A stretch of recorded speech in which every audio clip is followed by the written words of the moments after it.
Welcome to the Bob Priest Show of Life podcast. I'm your host, Bob Priest. Thanks for tuning in today's show.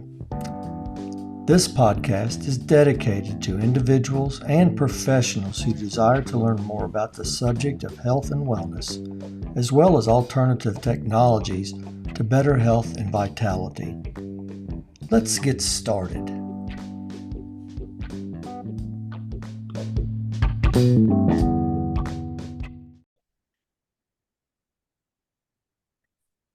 Good morning and welcome to the Bob Priest Show of Life podcast. I'm your host, Bob Priest. I'm excited to introduce my guest today, but before that, I would like to say, I would usually say Happy Memorial Day, but this is not an occasion where really it's about the happy part, because we've had people that lost their life serving to help preserve this country that we live in today. So I just want to reach out to all those who served, who lost their life, and the loved ones that they left behind. We salute you and we thank you. My guest, a life in second place, setback after setback, from years of marijuana and alcohol abuse to overeating and negative self-talk. He was on the verge of divorce. He hated who he was. Having had multiple near-death experiences at work, he was ready to give up and call it quits. Today, however, he has learned how to love and heal himself and now gives more to those he cares about, which he considers as everyone. He started helping other people elevate their lives. Now his life has elevated multiple times over. A story of overcoming and the hard test that life throws. Let's welcome Daniel Spenser. Wow, Daniel, I can't wait to hear the rest of this story. How are you today, buddy? I'm good. Very well. Thank you. How are you? Great, great. Well, I don't know what it's like in California today, but we're having a monsoon here on the East Coast in Virginia. Oh, wow. It's It's a little gloomy. It's not, well, it's more than gloomy here. We've had thunderstorms and it's been torrential rain, but Wow. man, this story, there's just a little bit of our conversation that we had the other day really caught my attention, and I've been excited about us having this togetherness today and talk about your transformation. So let's just start about your life before the transformation. Just tell us who you were, who's Daniel Spenser back then, and then we'll talk about who he's become. Yeah, I grew up in the Northern California in the East Bay area, blue collar family. And when I was young, I was 10 years old, my parents divorced, and I kind of find myself kind of a loner, right? Dealing with a lot of loneliness. Then right after that, I just kind of started rebelling, acting out, trying to seek attention by being the class clown, getting myself in trouble constantly. And then we moved down here to Southern California. I was 12 years old. And I was trying to make new friends, find myself very alone at times. And I got comfortable with that loneliness. And my neighbors were actually smoking marijuana a lot. And that's kind of where I fell into that habit. And I carried that on through most of my young adulthood up until the age of about 20 years old. Abused marijuana daily, started drinking, high school parties, footballs, Friday nights after the football games. And I started kind of finding myself thinking, I'm spending all my money on weed. I might as well just be the guy that has it. So I started selling it. And at one point, I actually got caught with a pound of it, and finding myself in the back of a cop car, having these two officers decide my fate. I had never had any run-ins with the law before, and that was my first one.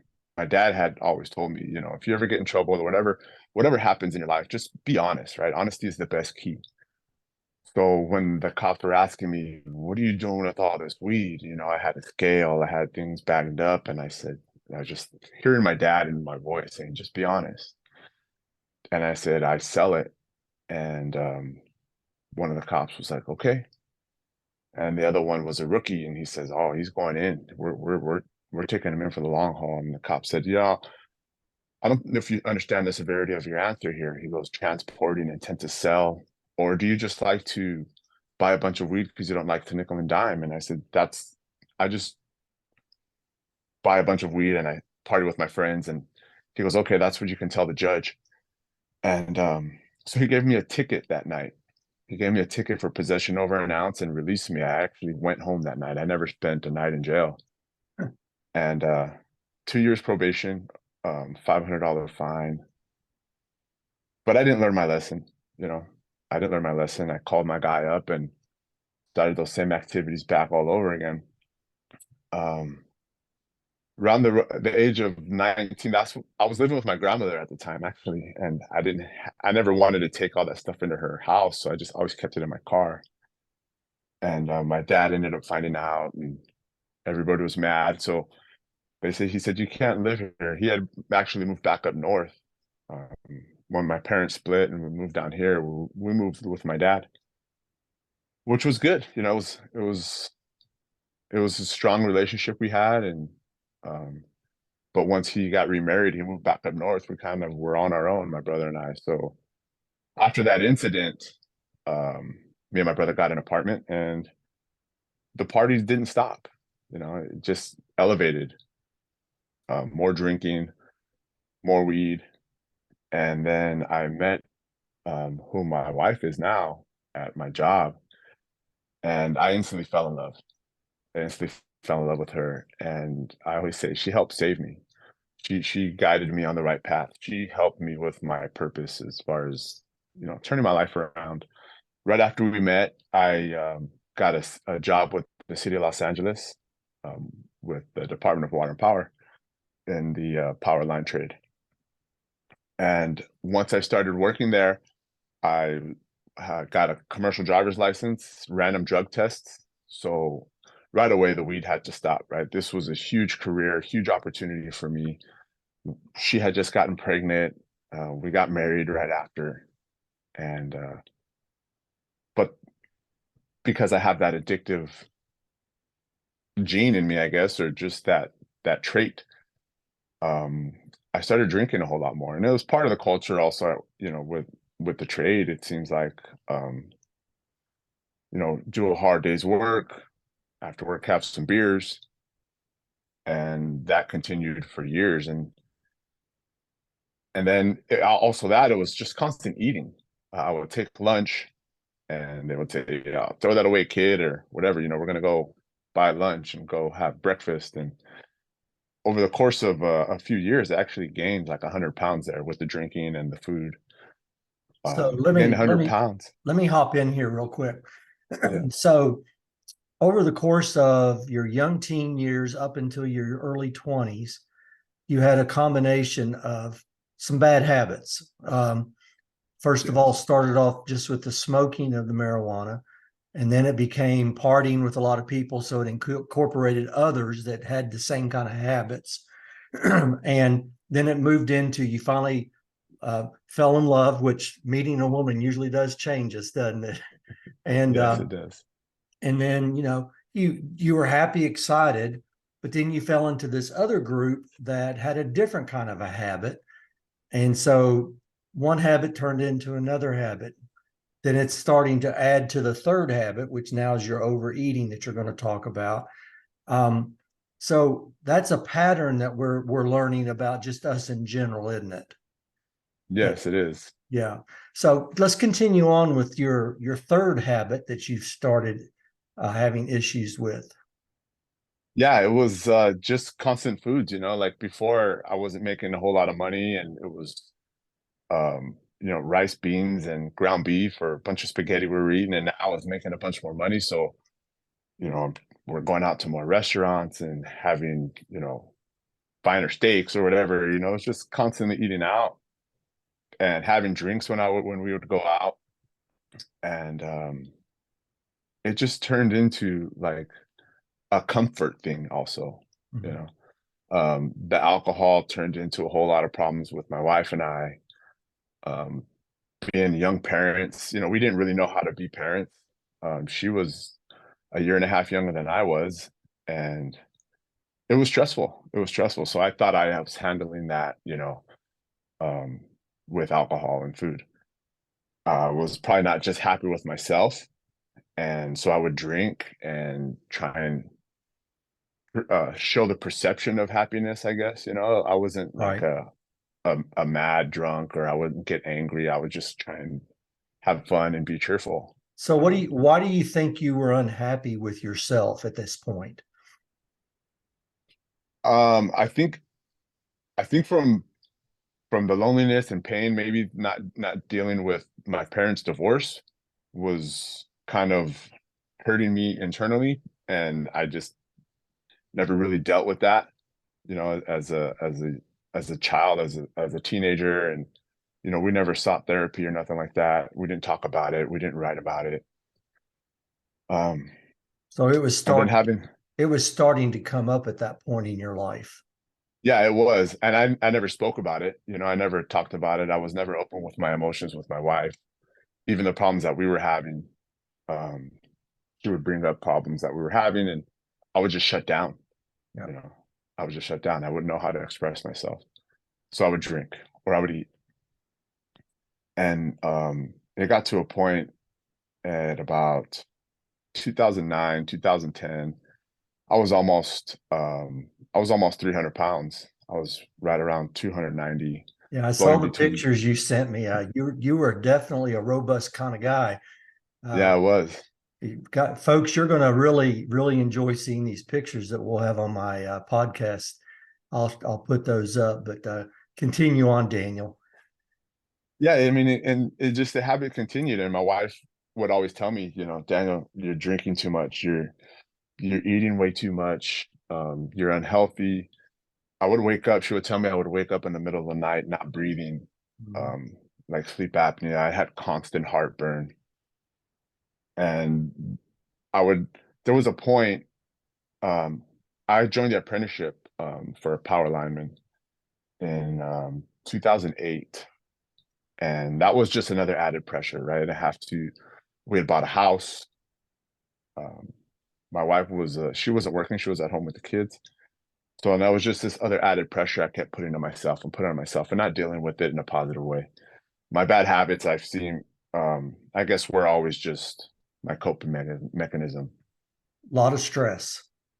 It was stressful that I didn't handle in a healthy way, Yeah. right? And we had the resources at work.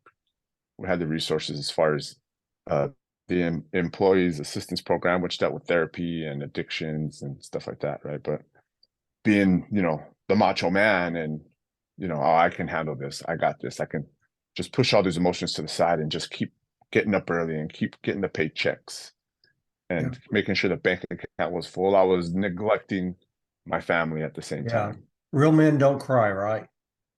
Real men don't Right, hurt. They right. don't That's hurt. They don't talk about their feelings, et cetera, et cetera.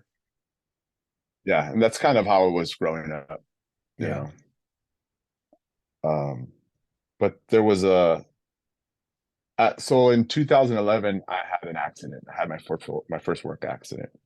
Um, I was an apprentice at the time. I was a four-step apprentice, and we were working in an electrical vault, taping up a temporary splice. Well, the other senior guys had taped it up, and we were just putting a waterproofing tape on it. And the insulating tape that the seniors were putting on was ripping and ripping, and they didn't know, and we didn't know. So we went down there to go put on this waterproofing tape. We thought the splice was insulated to spec, but it wasn't. And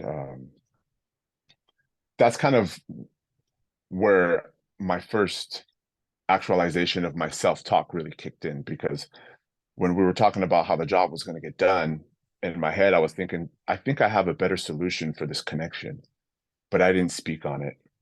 And the connection that we used ended up what was causing the tape to keep on ripping. So the other apprentice, who was a fifth step, he made full potential contact. He made contact here on his hand, and it grounded out on his elbow, the same elbow. And I came to potential. which means I was kind of energized at the same voltage, and I grounded out on my leg. So I spent about 3 nights at the burn ward, and the whole time I'm kicking myself in the ass because the the solution that I had came up with would have saved us this accident, but I didn't speak on it. And that's what made me most angry about that situation was my I think it was my lack of confidence, my inability to share my feelings, I guess, my emotions, my thoughts. And it ended up almost getting us killed. Um, and right after I was released from the hospital, I went back home, and it was one of the greatest feelings of my life, right? It was like having a whole new lease on life. But I fell right back into those bad habits, and I elevated them. I started drinking more. I didn't seek counseling. Again, shut off from my wife and talking about how I felt because I was scared. I was scared to go back to work. I was scared that it was going to happen again. But I didn't know anything else. I didn't go to college. I didn't have any degrees or certificates in anything. This was what I got into, and this is what I knew. And this is what I had to keep going with. And so that was August 2011. And I really ramped up the drinking. And then Super Bowl 45 came. It was February of 2012. And this was kind of like my aha moment, that self-actualization. I was at a Super Bowl party at my brother's house, and I had my kids with me. Um, at the time, my son was probably 3 years old, and my daughter was 7. And I was at his house all day. We got there early and drinking and eating. And my wife stayed home that night. She stayed home that day, and I was eating and drinking all day. And I remember the day. I remember, certain parts of that day that happened. And Super Bowl was over, and the Packers beat the Steelers, and I didn't really care. I was just there to party. And Really wasn't it was about the probably football about, game, was it? no, it wasn't. My team wasn't in it, so I didn't care. Yeah. It was just about getting uh, together. yeah. Yeah. So it's about 9:30 at night, and the kids are tired, and I'm pretty heated. Been drinking all day. And in my head, I was just like, you should call Lisa. My wife's name is Lisa. You should call Lisa and have her come pick you up.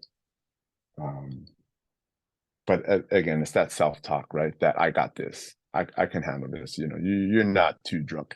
And when we're drinking, we don't think right at all. So I strapped my kids into the back seat of the car, and I drove home. Um, it's about a 25-minute drive, 15 miles or something like that. Drive home, I make it home, and I get home and I start making more drinks because I didn't have work on that Monday. So I start drinking more, and I'm sitting in my front yard, leaning against the car, and I would just look down at my drink, and I was like, looked at my car, and I was just thinking, what the hell did you just do? Um, you took your most precious gifts and you put them in the most dangerous situation.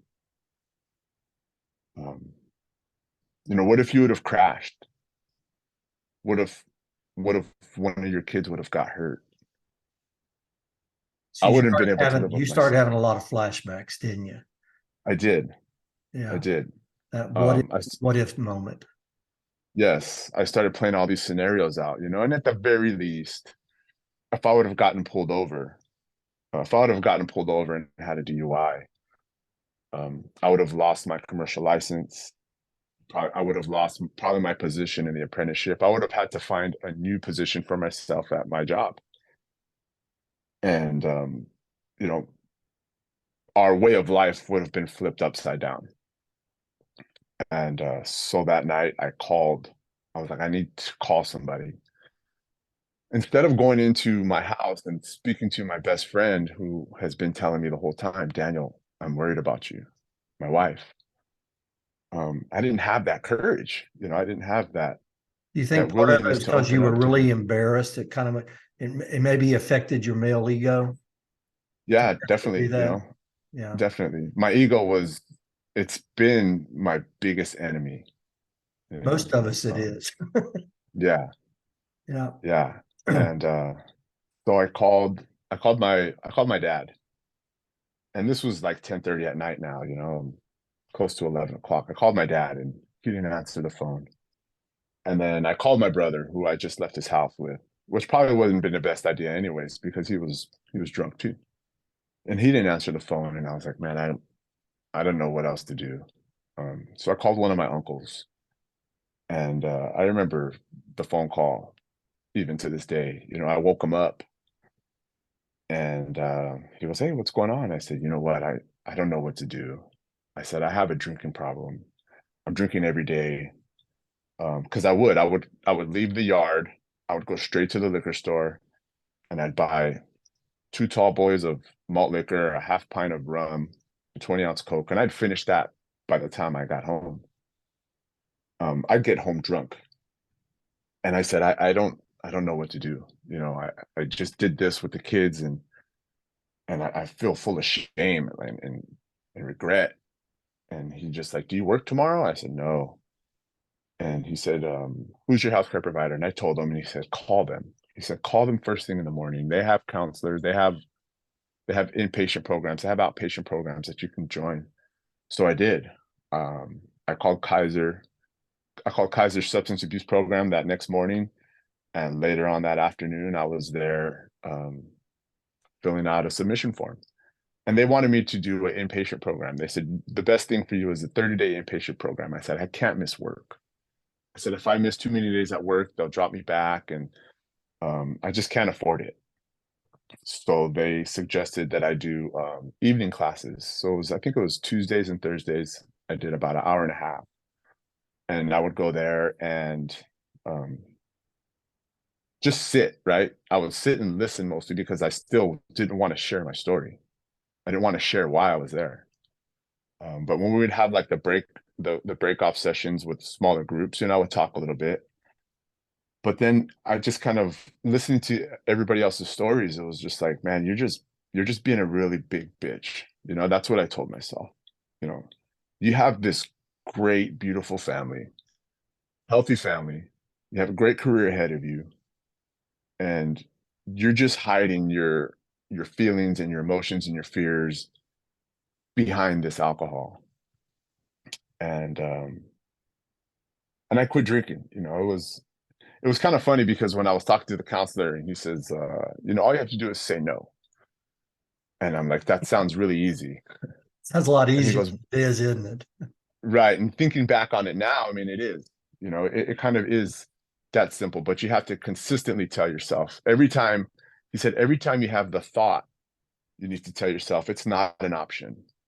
Can I Every ask time you you a try and question? rationalize. Yes. So, yeah, the fact that we have to tell ourselves no and then find an alternative to keep us busy enough so we don't fall into that trap. But it sounds like, based on what I've been hearing with your whole story, it really goes back to your childhood and some of the traumas and things that you went through during that time that still was creating some of the patterns that you were having from then all the way up into your adulthood. Would you agree with that? I think so. Right. Absolutely. And then seeing the pattern, right? Um, Seeing my family members when they would get together as a child, um, have beers and stay up late, play cards, smoke cigarettes, um, every celebration, funerals, didn't matter if it was Easter at the park, Yeah. we're It's we're not, having drinks. it's not so much an issue of somebody drinks or somebody smokes or somebody eats. The issue is they overdrink, they oversmoke, they overeat, and it's never in balance. There's never a balance to what we do, whatever it is, whether it's sexual stuff, it's eating, it's whatever. And that's part of our problem is we get into these habits that just keep getting bigger and bigger and bigger and out of control. And Yeah. that sounds like that's what you were dealing with because you were struggling with some of your demons, so to speak. And the alcohol kind of dampened that a little bit. And of course, you had that near death experience. That's got to have a huge effect on you. And that just complicated that much more, because now you're trying to suppress some of those feelings, it sounds like. So, wow, you had a lot of stuff Yeah, piling up on you, didn't you? I did. I did, and I didn't know how to handle it in a healthy way. Yeah, I didn't. I would see other people transforming their lives, their health, and instead of asking them, how are you doing it, I would just criticize, you know. Um, it's a good way to hide ourselves. yeah, yeah, it is. But so yeah, that was I had quit drinking. It was just that auto suggestion of when the thought kicked in, I'm like, dude, it's not an option for you. You can't control it. Like you were saying, it's that self-control. I had no self-control. Right. I couldn't do it. Um, and so that after I quit drinking, I kind of changed my diet. You know, I was I started taking I would always take my food, but I was taking cereal. I would buy a box of cereal and just eat cereal for breakfast and lunch, and then have small snacks. And then I would come home and eat whatever my wife had cooked for dinner. And I lost probably about 60 pounds. No exercising, just changing my foods. But that was it wasn't a really healthy diet, right? Because Right. I would eat very little and then go home and gorge on A lot of dinner because I'd sugar be in that starving all cereal. day. Yeah, I would crash. Yeah. Yeah. Um, and once I started getting back into like just normal eating solid foods for breakfast and lunch, I gained about 20 pounds back. So I'm sitting about 265 pounds for a few years. And my wife and I were gonna celebrate our 15-year wedding anniversary. And when we married, we just eloped. Um, we didn't have a big wedding. There wasn't too many of our family there, and we had talked about doing it for our 10-year anniversary, and it didn't happen because we were at a bad spot. Still, it almost turned into divorce. My drinking and me not being able to open up emotionally. She was just exhausted of me. She was tired. Um, but we had got better. We had went to seek marriage counseling, right? That Good. helped out a lot. Good. It helped me open up and figure out what I'm doing wrong.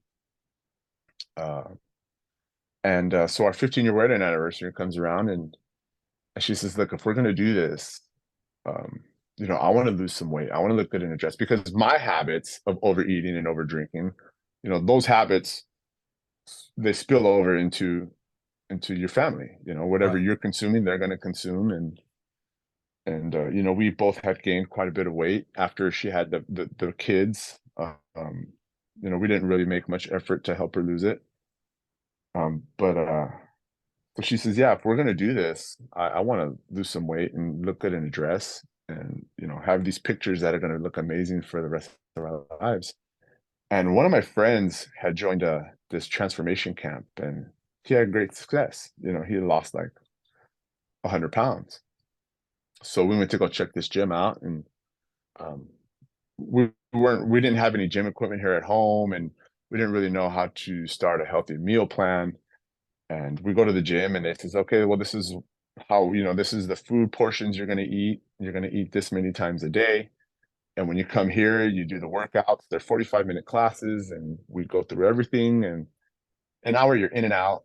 And it was actually a challenge. It was like a weight loss challenge. Mhm. You give them some money, you lose 20 pounds in 6 weeks, you get your money back. So we did it, and we passed it. And they says, okay, well, you beat the challenge, but you're not at your goal weight yet. So we're going to roll you into another challenge. So I did a second challenge, and my wife did a second challenge, and we both beat it. And after 12, 13 weeks, I had lost about 60 pounds. I lost about 60 pounds. I had got down to a weight that I hadn't seen since I was a freshman in high school, Congratulations. Um, Wow. Thank you. Yeah, I mean, growing up, I was always the chubby kid, I was always the fat kid. In high school, I was, about 210 pounds, and, people would always talk shit, and it didn't make me feel good. Um, so that was always kind of in the back of my mind also. And now I'm getting all this confidence and feeling good about myself. And it didn't stop. This once I quit drinking, I was kind of fall, like you were saying, I had to have something to fill that gap, right? Right, That's what I right. learned, that addicts need something to fill that gap, or they're gonna just go right back into the same old vices they're falling into. And when I first quit drinking, it was hiking. I started buying all this hiking equipment and going up to the mountains and hiking a little bit. And then that kind of fell off. And then once I found the gym, it was like, this is it. This is it. This is my thing. I'm getting great results. I feel good about myself, full of confidence. Um, and people started asking me. At first, people were asking me if I was sick because I lost the weight so quick. Yeah. Do But I look everybody was, sick? yeah. And I mean, I got skinny, right? I didn't have much muscle definition, but I mean, I lost weight. Listen, folks, But they he's were, got muscle definition. He's got guns on those arms. yeah. Um, but yeah, that continued. That continued. I mean, that was my new deal.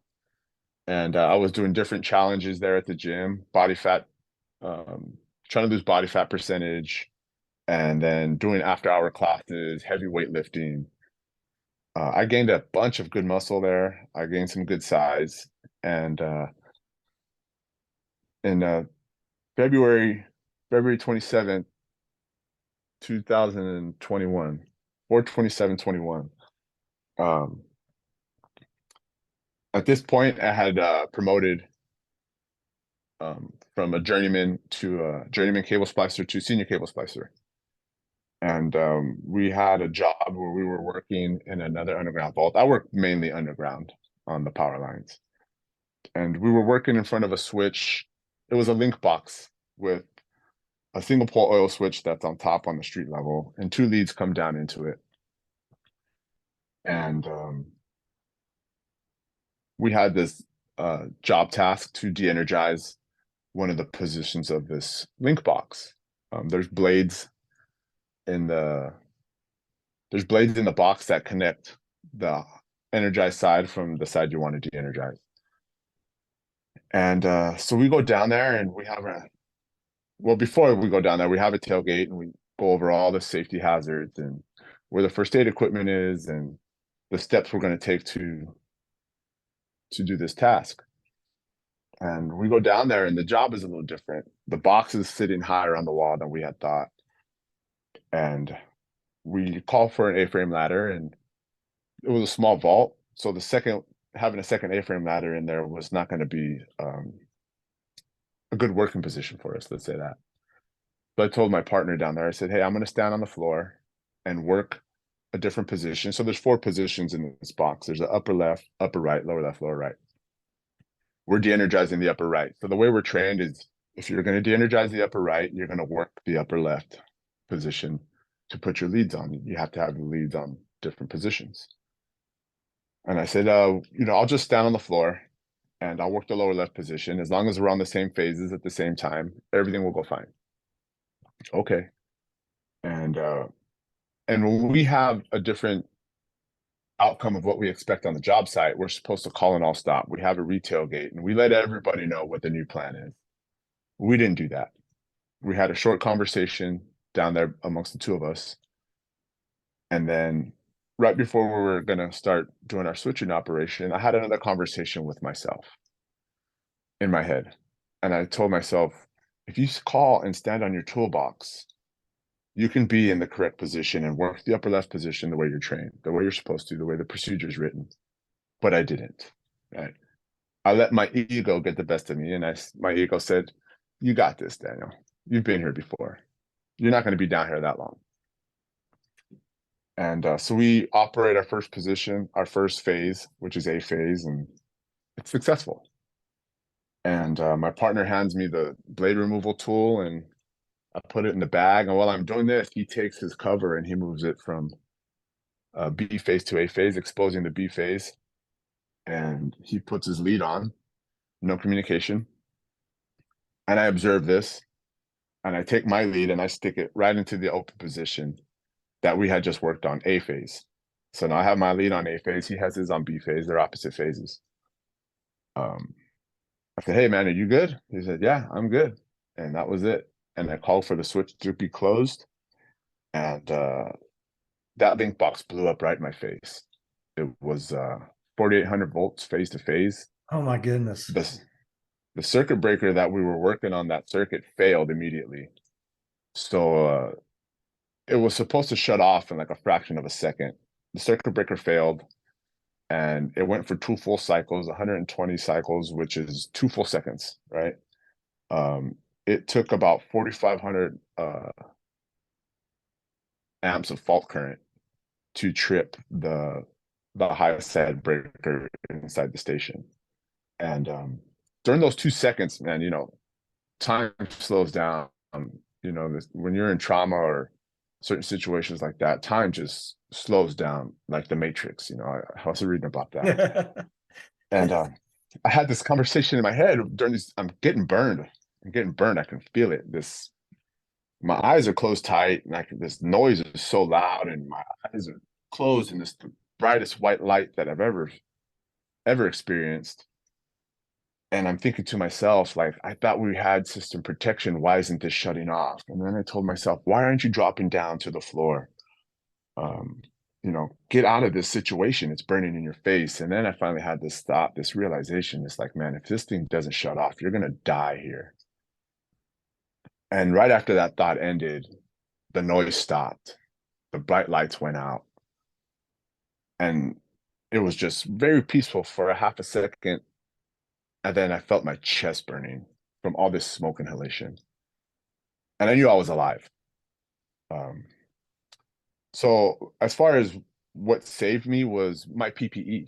Um, we have a certain layers of fire resistant clothing we're supposed to wear. I had uh, a pretty thick hoodie underneath, and then some coveralls on top. We have rubber gloves that come all the way to the elbow with leather protectors on them, safety glasses, hard hat, and face shield. So I go to remove my face shield, and my hand wraps around the bottom plastic part of it, and I'm thinking, shit, that's not supposed to be like that. The whole plastic of it kind of melted forward. Um, so I remove my hard hat, my face shield. I take my safety glasses off, and it's dark in the vault. It's full of smoke. But I noticed this little glowing of light because my coveralls were still on fire. So I pat the fire out, and I call for the ladder. I call for the blower so we can get some fresh air. I call for the ladder so we can climb out. I climb out of the hole, and the first thing I think is when I step onto that street level was, man, you fucked up. And I knew exactly what I did wrong. You know, I didn't listen to my conscience. I let my ego take over. I knew what I needed to do to mitigate the safety hazard, and I didn't listen to myself. Um, and now I have to deal with the consequences, right? But it was right after that moment. Everybody's in rescue mode. The ambulance is already on the way. We have first aid treatment that the rest of the crew there is getting on my face. We have these burn gel masks that are like impregnated in water, and it's this instant cooling. Put the mask on, instant cooling. I started taking pictures of my face right away. Because I thought that it was the worst. I thought like maybe my skin had burned down and my teeth and my jaw were exposed. And I remember asking one of my partners, I go, man, how's my face? And he goes, it's not that bad, dude. You're still handsome. I said, man, I was never handsome.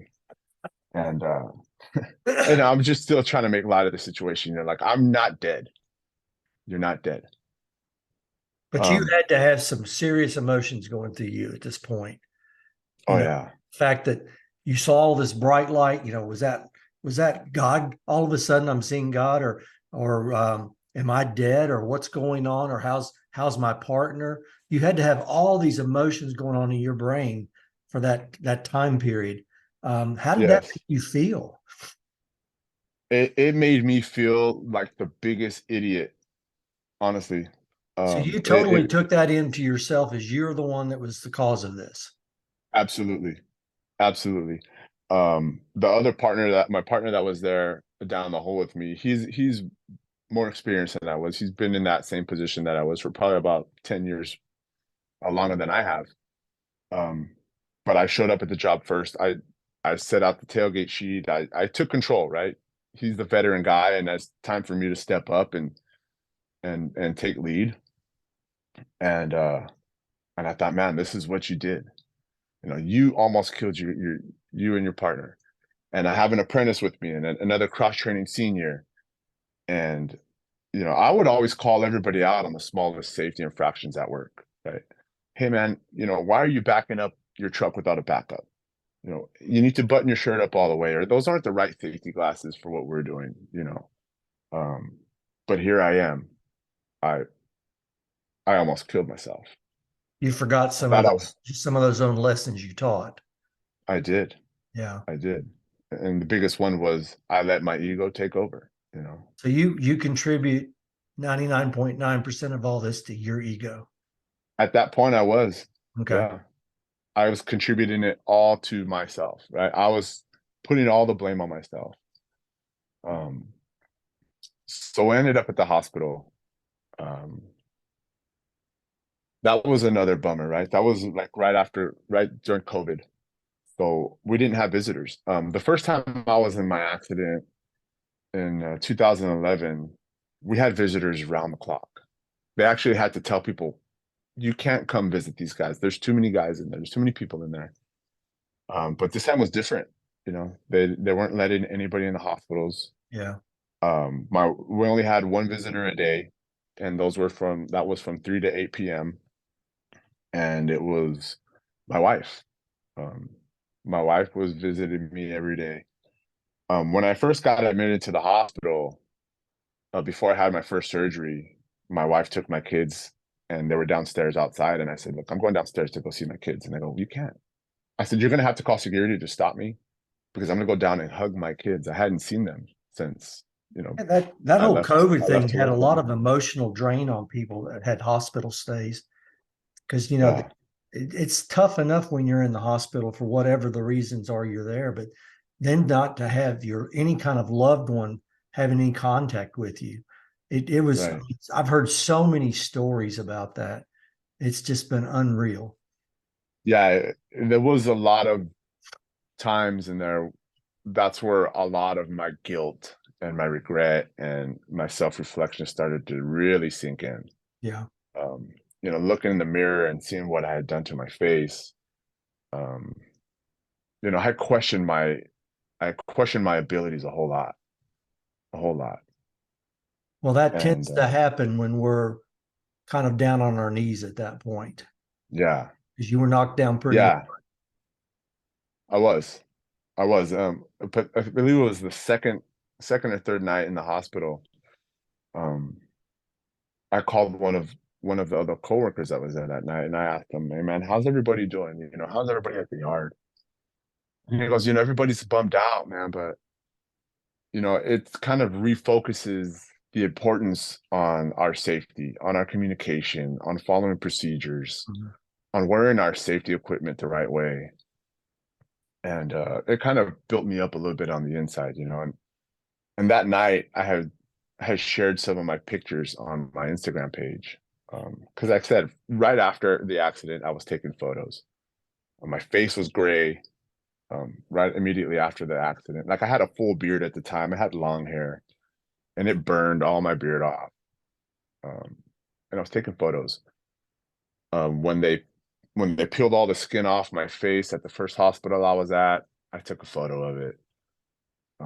And that night I shared a couple photos of what had transpired so far. And I tagged a couple of the industry pages that have a lot of followers. And then they reposted it. And I started getting a bunch of messages. And I was reading all the comments on their pages. And it was everybody from the whole industry worldwide, sending well wishes, praying for a good recovery. And then the questions started asking, well, what voltage were you working? What layers of PPE were you wearing? What was the arc rating, the calorie rating of the clothes you were wearing? And that's kind of where I said, man, you need to find the silver lining in this. Mhm. Um, it, this accident is not going to be for nothing. You're going to share, you're going to answer every single one of those comments. Every single one of those comments I responded to. If it was a well wish, I said thank you. If it was a question on the voltage or what we were wearing, I would answer it. There was not one question that didn't go unanswered, and I appreciated it. Everybody wishing me well, and then them wanting to know how could they make their jobs safer, make their tasks safer. So it sounds Um, like, Daniel, that you took that setback that you had, plus all these different setbacks you've had throughout your life, whether it was back in the beginning of just not feeling very self-worthy as a kid, as a boy, to the marijuana issue, to the drinking and over drinking, and then the eating and overeating. And then you had an earlier accident, and then this really major one that could have been the end of your life. So you've yeah. had setback after setback after setback, and now you're in a position that you're starting to realize, well, even though I've had all these different setbacks, I can possibly be somebody's light at the end of the tunnel. That they're going through whatever it is, whether it's drinking or drug abuse or self-loathing, you just don't feel good about yourself.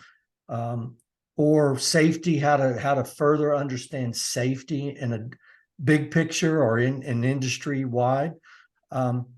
So how did you take all those different setbacks and change the trajectory of your life to what it is today? I think it was after I got out of the hospital. So I was out of the hospital for I spent 10 days there, two skin graft surgeries, and I was off of work for 5 months. And during my one of my during my time off at work, my uncle, who I called that night when I quit drinking, um, he says, let's go have lunch. Um, he was in a bad work accident also. He's a fireman. He fell through a roof and he got burned pretty bad. Um, and he turned his life over to Jesus Christ. So he said, let's go have lunch. So we're sitting there and um, I didn't order any food. I just ordered like a iced tea and he ordered a coffee. And he goes, why do you think you're still here? And I said, I think I'm just lucky. The circuit breaker finally opened up. The system finally protected itself because the system's set up to protect itself, not the employees. Let's be honest. And he goes, you're here for a higher purpose. Amen to that. Yeah, he said, you're here for a higher purpose. He goes, and I'm not really religious at all. And he goes, I know you don't really put all of your faith and your gifts into God or Jesus Christ. He goes, but he's the reason you're here. And I kind of didn't really take it to heart, you know. I knew sharing my story was helping people, and but I kind of really did realize that after a while. You're here for a higher purpose, and that's to share your story. That's to share every single aspect of everything you've come through to help people out. Right. Um, and it wasn't really until just over a year ago that I really learned how to open up and express that, through my Instagram. Um, it's yeah, so I mean my Instagram is reps and double time. And I started that page before my accident, you know, just to highlight, some weak workouts. I even had that on my bio, just some weak workouts and some underground activity at work, reps and double time. And because double time was what everybody wants to make in the trade, right? We all know we get paid at the double rate, and reps was for reps in the gym. Um, so I hired a coach. At this point, even before that, my confidence was up. So sharing my story was a little bit easier. Once I got past that, this is all my fault, um, which helped, which I gained that um, through seeking therapy, right? Because this happened in April, and April, May, June, right around June, all of the bandages, the rest of the bandages came off my face. It's called xenograft. It all came off my face, and I went right back into the gym. That was what I used to help me out. Right. But I was still having nightmares, right? I would have nightmares. I would wake up in the middle of the night with that flash. I was still scared to go back to work. This is twice already. This is twice I've been through this. My wife and my family have been through this. I'm rethinking my whole career here. Um, Hmm. so I seek therapy, and they kind of help me out as far as, realizing what I did right after the situation, you know, um, how I handled myself afterwards.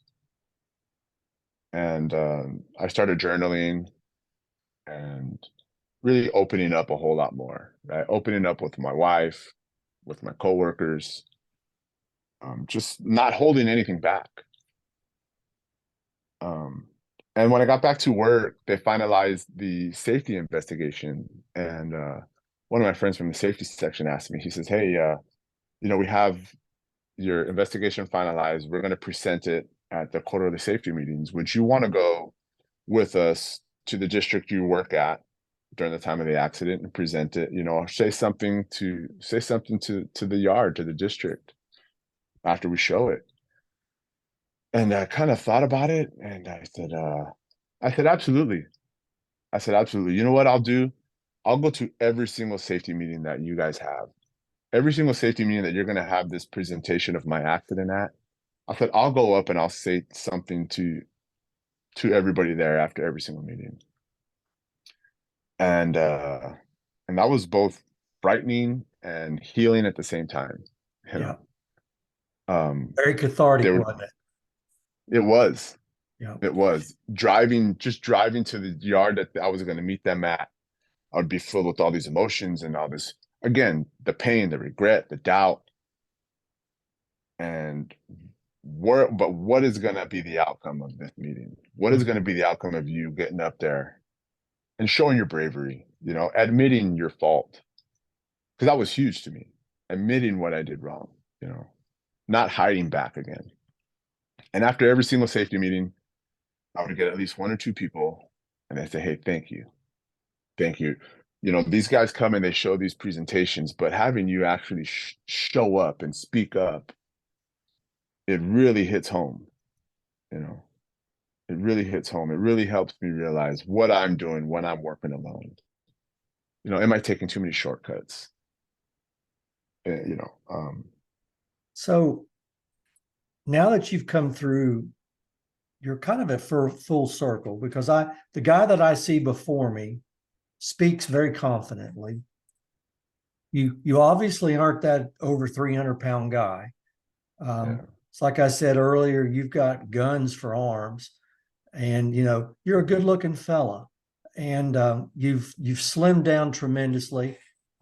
I caught you the other day when we had our first conversation cooking in the kitchen, and I saw vegetables and stuff being cut up, and so I know that he doesn't eat cereal for his meals. He eats vegetables, and he's so you're doing a holistic approach to your diet. You're doing a yes, physical activity that has transformed your body and your mind.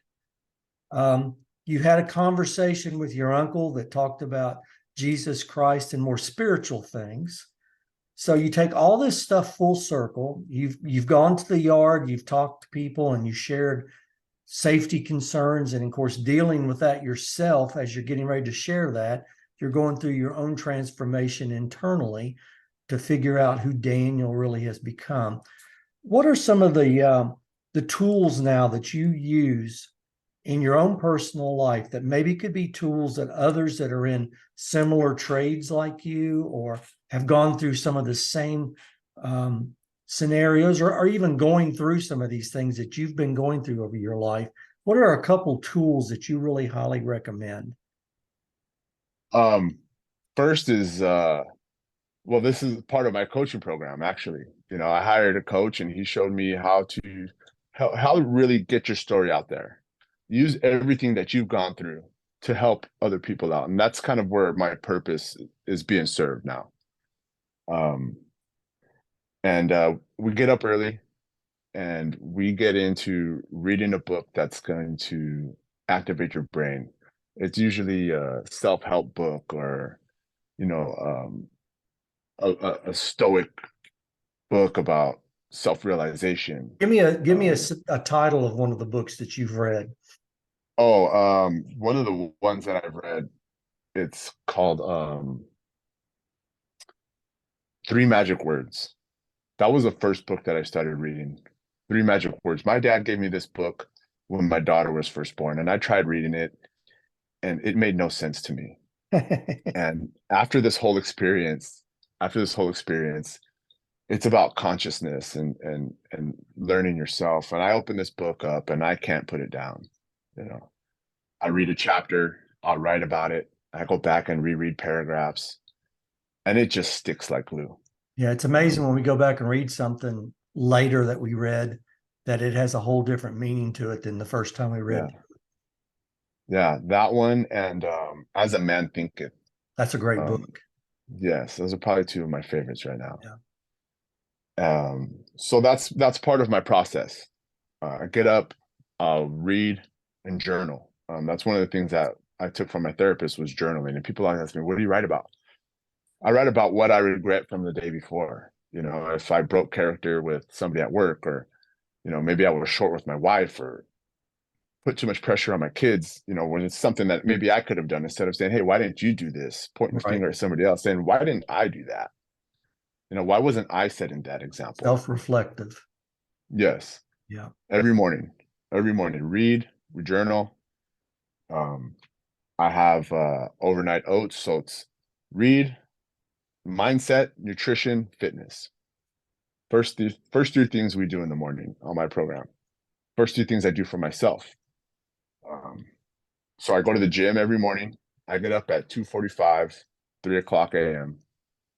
Even on my days off, like today, I got up at 3:30 in the morning because I have to make that time for myself to correct myself. You've changed your habits, the Absolutely. positive habits. Into the most Congratulations. positive. Yeah. Thank you. Congratulations. That Thank you. and I think that's important what you brought up that you you found tools, coaching, um, journaling, learning to read good positive books, things that activate your mind in a different way, Mhm. fitness, food that's good, healthy food that energizes your body so that you can do the other things that you just mentioned. Because you getting up that early requires a good fuel source because Oh you've yeah. got to, and if you're getting up and doing all this before you go to do your work, that requires all that activity requires energy. So you're doing all the right things to give yourself energy.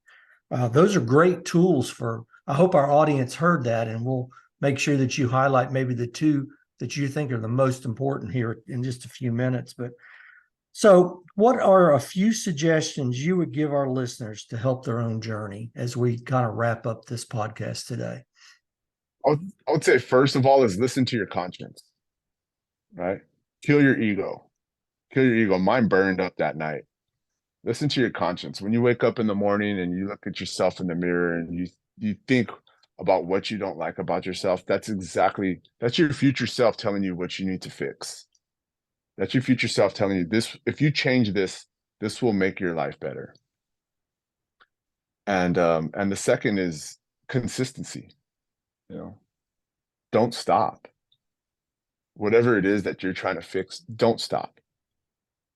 Because the minute you slow down, you're going to fall back into your regression and you're going to fall back into the negative vices if that's what it is. Right. I had a podcast just the other day, and it was an old friend of mine. And at the end, when I asked the same question, I said, what are two things? And the first one that came out of her mouth was get over yourself. Mm-hmm. Just learn to get over yourself. And ego is where she was going with that. If you're harboring bad or ill feelings towards your parent didn't raise you right or whatever, or, a friend or a worker or family, spouses, whatever, we have to learn to get over ourselves, our ego, as you just said. And we have to give that up and start doing more self-reflecting of what is it that I'm creating. I'm the one that's Yeah. creating a lot of my own problems. And I think the Absolutely. last one you mentioned, consistency, is a huge word that we all have to learn to be consistent. If we're consistently doing all the wrong things, like you were in your earlier age, guess what happens? You consistently mess up. You consistently get in Yeah. trouble. You consistently damage our bodies, et cetera, et cetera. But if we Right. change that consistency to a positive consistency, so that we're consistently doing the right things, like your toolbox now that you use every day, you're getting up, you have your coach, you have your journaling, you have your reading plan, you have your fitness plan, your eating plan. That's a holistic life, Daniel. And so you're living your best life right now as a holistic, balanced human being. Congratulations to you, buddy. Thank you. Thank you very much. That is so Um, neat. I'm proud of you. Thanks. And it's still hard to believe sometimes, because when I was younger, teenager, I was just doing so much harm to people, not physically, but emotionally. I would steal from people. I would rob them of their time. I would bring people down because I felt down about myself, right? And now it's a whole different aspect on life. I have a whole different outlook. It's up to me to change those negative habits that I've seen for my children. I don't want my children to fall into those habits that I've seen. And I'm trying to share my story every single day. I've overcome sobriety. I was 300 pounds, struggled with weight loss and healthy nutrition, full of self-doubt, almost killed myself at work. Share all these things. That's what my coach tells me. Share your story every day because it's going to help somebody else. Yeah. And it keeps It's you in going the to help. memory, it keeps your mind always active about where I used to be, but where I'm not anymore. Absolutely. Yeah. Hey, how can our listeners reach you if they'd like to reach you and talk to you or ask you questions or just follow your story? How can they reach you, Daniel? My Instagram is probably the best one. It's reps and double time. Spell that for us. REPSANDDOUBLETIME.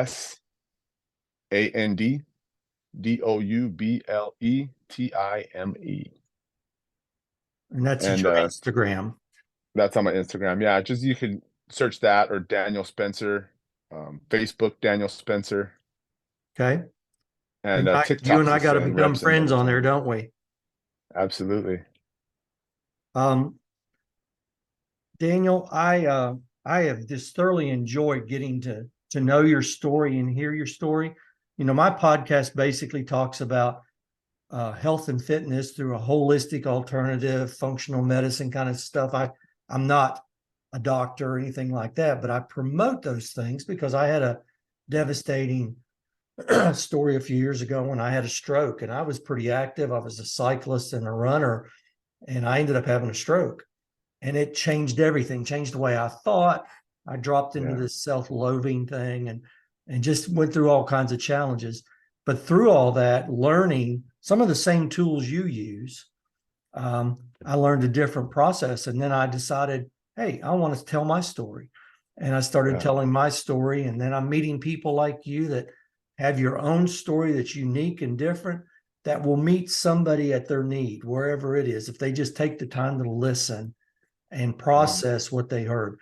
Daniel, you're an inspiration to this world. Um, you're an inspiration to your children and to your wife because they saw the worst of you, and now they're seeing what Yeah. Dad did and what my husband did. They can only love you that much more because they've seen the struggle and they've seen what you've come through and who you're becoming and who you are. I commend you for that. I hope you continue that process and that you touch many, many more people out there in the world of podcasts and in just the world that you are around folks out in Southern California. And folks, we are encouraged from this story. We hope you will enjoy listening to it and go back and listen many, many more times. Thanks for coming on the Bob Priest Show of Life. I hope you enjoyed this. Have a great day on this Memorial Day, and we'll be back with you next week with a new show. Adios for now. Bye-bye.